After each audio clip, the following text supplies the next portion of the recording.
Today we will talk about Kafka.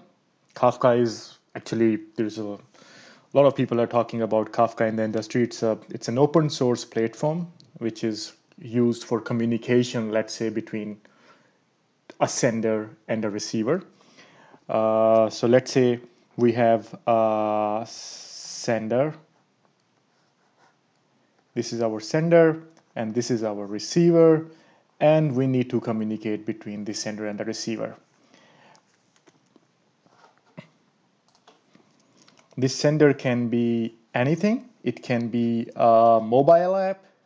It can be a database, let's say, or a server, whatever, database or server, or it can be, for example, a web page, and it is going to, or maybe it can be a device, let's say any hardware device, which is sending data, let's say, over the network, which can be anything, HTTP, TCP, whatever, and it's sending data to some receiver, which can also, again, be another mobile app, or some mobile app is sending data to some server, let's say, and or it can be any device, let's say, some hardware device. Um, so actually, this process is relatively simple as long as we have only one server or one receiver, or maybe a few more receivers, R2, R3, R4.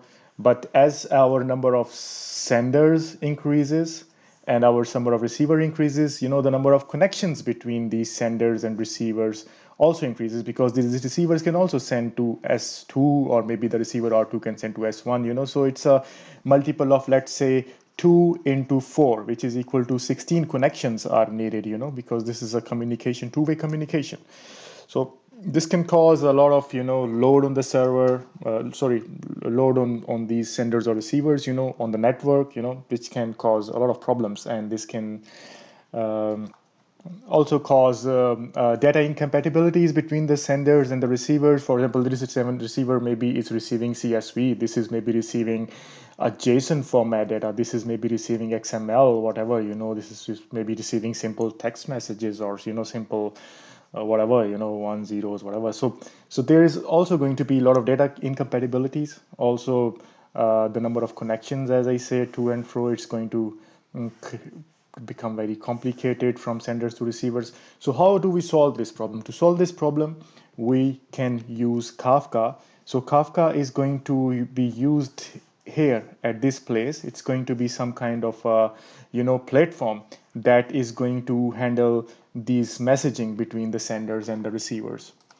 So Kafka is actually a broker, which, for example, which if S1 is going to send data, it's going to simply send the data to, let's say, this Kafka, which is M1, which is maybe intended for, say, R1. So Kafka is responsible for sending the data to, let's say this one is M12 from S1, which is from S1 to R2. So Kafka is going to send this data to R2, receiver R2.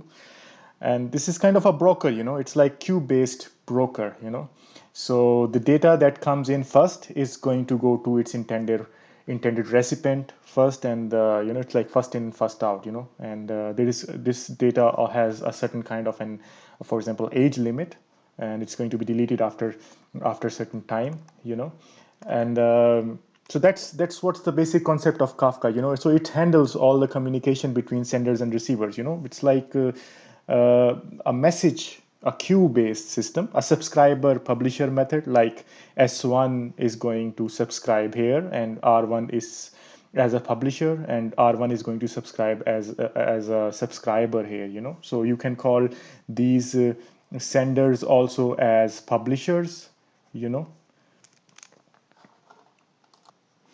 So this sender can be also called a publisher, or it can also be called a source system.